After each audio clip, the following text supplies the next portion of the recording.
నేను ఒకటే అంట, ఇప్పుడు నీకు చచ్చిపోయేంత ధైర్యం ఉంటే అదే ధైర్యంతో బతికి చూడమంట.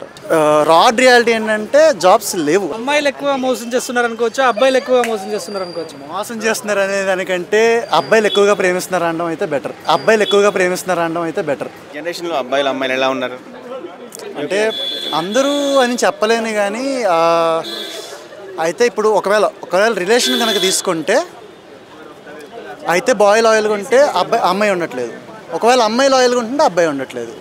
ఆబ్వియస్గా ఇదే జరుగుతుంది బయట కూడా. నాకు తెలిసినంత నేను చాలా సిచ్యువేషన్ వరకు చూసిన ప్రకారం అయితే బాయ్ లాయల్గా ఉంటున్నాడు, గర్ల్ నుంచి చీటింగ్ జరుగుతుంది. ఎందుకు in the sense I mean ఎవరైనా సరే జరిగేది ఏంటంటే బెస్ట్ కోసం చూద్దామని ట్రై చేస్తున్నారు. ఉన్న వాళ్ళలోనే నేనే బెస్ట్, ఐ మీన్ వాళ్ళు ఆల్రెడీ ఎంచుకున్నప్పుడు దాంట్లోనే స్టిక్ అయి ఉండడానికి ప్రయత్నించట్లేదు ఎవరు. ఆప్షన్స్ ఎక్కువ అని చెప్పి చూస్ చేసుకుందామని వెళ్ళిపోతున్నారు. ఆబ్వియస్గా ఇప్పుడు ఒకటే సినిమాని 10 సార్లు చూడాలంటే బోర్ కొడద్దా అంటారు, కానీ అలా బోర్ కొట్టకుండా ఉండడమే రిలేషన్. దాన్ని మెయింటైన్ చేయలేకపోతున్నారు ఈ జనరేషన్లో. ఉంది అంటే ఉంటుంది అబ్బా, ఎందుకు ఉండదు, ఆబ్వియస్గా ఉంటుంది. అంటే చూస్ చేసుకున్న పర్సన్ని బట్టి ఉంటుంది. బయట లివింగ్ రిలేషన్షిప్ ఎక్కువైపోయింది బ్రదర్ ఇప్పుడు. దాని గురించి ఏం చెప్తారు మీరు?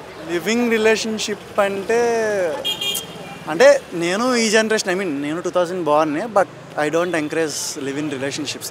అంటే అది అంతవరకు ఒకవేళ అది కరెక్ట్ అయి ఉంటే ఎప్పుడు ఇంట్రడ్యూస్ అయ్యి ఉండాలి, ఇప్పుడే ఎందుకు వచ్చింది అనేది నా డౌట్. ఎప్పుడు నా మైండ్లో అది ఒకటే రన్ అవుతూ ఉండే. సోషల్ మీడియాలో ఇన్స్టాగ్రామ్లో అమ్మాయిలు ఎక్కువ పోస్టింగ్లు కానీ ఎక్స్పోజ్లు కానీ డ్యాన్సులు కానీ క్రేజ్ కోసం పెడతా ఉన్నారు, వాళ్ళకి ఏం చెప్తాం? అది వాళ్ళ స్టంట్స్. ఇంకా వాళ్ళని మనం అంటే ఇప్పుడు కొంతమంది ఉంటారు ఓన్లీ రీచ్ కోసం చేసేవాళ్ళు ఉంటారు, బట్ బయట జెన్యున్ పర్సన్స్ అవ్వచ్చు. కొంతమంది ఏంటంటే ఒరిజినల్గానే అట్లా అయ్యి ఉండొచ్చు, ఎట్లా రాకపోవచ్చు, ఐ మీన్ బయట మంచి పర్సన్ కాకపోవచ్చు కూడా. సో ఎవరిని జడ్జ్ చేయలేం కదా, రైట్? అలాంటి స్టంట్స్ చేస్తున్నప్పుడు, పబ్లిసిటీ స్టంట్స్ చేస్తున్నప్పుడు మన వాళ్ళ పేరెంట్స్ ఏం చెప్పరా మరి? అది వాళ్ళకే తెలిసిద్ది కదా. లైక్ ఏంటంటే చేయాలా వద్దా అనేది వాళ్ళ పేరెంట్స్ని బేస్ చేసుకుని ఉంటుంది ఎప్పుడైనా సరే.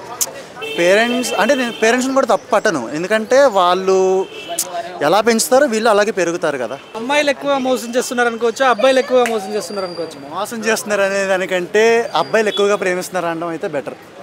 మోసం గురించి మాట్లాడడం కంటే ప్రేమిస్తున్నారు అనే దాని గురించి మాట్లాడితే కొంచెం బాగుంటుంది. మరి అబ్బాయిలకి ఏం చెప్తావు, అమ్మాయిలకి ఏం చెప్తావు? ఏం చెప్తాను, మంచి వాళ్ళని వెతుక్కోండి అబ్బా. ఎప్పుడైనా సరే ఒక దగ్గరనే చూసుకున్నప్పుడు వాళ్ళతో స్టిక్ అయి ఉండండి. Don't search for, I mean ఇంకా ఎక్కువ ఎక్స్పెక్టేషన్స్ పెట్టుకోవద్దు. అబ్బాయికి పెళ్లి కావాలంటే అమ్మాయి కోరుకుంటుంది, కరెక్టే, కారు ఉండాలి, లగ్జరీ లైఫ్ ఉండాలి. మరి అబ్బాయిలకు ఉద్యోగాలే లేదు, అడిగెళ్ళి అంటే వాళ్ళ పాయింట్ ఆఫ్ వ్యూలో ఏంటంటే వాళ్ళు అంటే మీన్ ఉంటుంది, వాళ్ళకి సెక్యూరిటీ కావాలని ఉంటుంది, కానీ బయట జనరేషన్ని అర్థం చేసుకోలేకపోతున్నారు గర్ల్స్ కూడా. ఇప్పుడు రాడ్ రియాలిటీ ఏంటంటే జాబ్స్ లేవు, ఐ మీన్ తక్కువ ఉంటాయి కానీ చాలా తక్కువ. సో స్కిల్ బేసిస్ మీద వెళ్ళిపోవాలి, అందరికీ వస్తాయనేది లేదు, అలాగే రాదు అని కూడా లేదు. ఏం లేదబ్బా, లాయల్. నేనైతే లాయల్ కోరుకుంటా. ఫస్ట్ లుక్స్ ఇవన్నీ కంటే లాయల్గా ఒక్కరికే స్టిక్ అయ్యే పర్సన్ అయితే బెటర్. ఇదే నేను కోరుకునేది ఎప్పుడైనా సరే. నీకు ఒకవేళ ఈ జనరేషన్ అమ్మాయి పాష్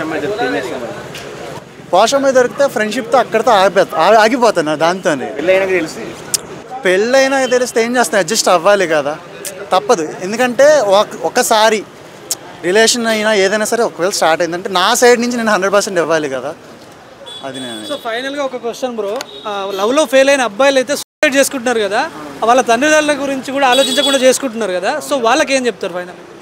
ఇప్పుడు నేను ఒకటే అంట, ఇప్పుడు నీకు చచ్చిపోయేంత ధైర్యం ఉంటే అదే ధైర్యంతో బతికి చూడమంట. మోసపోయాను అంటే ఇప్పుడు అంటే మీరు ఏ పర్స్పెక్టివ్లో అడుగుతుందో నాకు తెలీదు. మోసపోవడం అంటే మేబీ ఫిజికల్గానా, మేబీ అట్లా అంటారు మీరు. అమ్మాయి మోసపోయిందంటే అలాగే కదా? అవును, అలా అంటారు. సరే, ఇప్పుడు అంత దాకా వెళ్ళావంటే ఏ నమ్మకంతో వెళ్ళావు? ఇది నా క్వశ్చన్. ఇప్పుడు నువ్వు అంత దాకా వెళ్ళావంటే ఏ నమ్మకంతో వెళ్ళావు? చేసుకుంటారు కాబట్టి వెళ్ళాను, ఆలోచనతో వెళ్ళాను అంటున్నారు. సరే, నువ్వు నిజంగా పెళ్లి చేసుకుని అడిగితే ముందే అడగకూడదు కదా. నేనైతే అదే అంట. ఇప్పుడు నిజంగా పెళ్లి చేసుకునే ఉద్దేశం ఇప్పుడు కాబట్టి తర్వాతనే జరిగేదే కదా, ఆబ్వియస్గా తర్వాతనే జరిగేది. దానికోసం ముందే ఎందుకు తాపత్రయపడ్డం?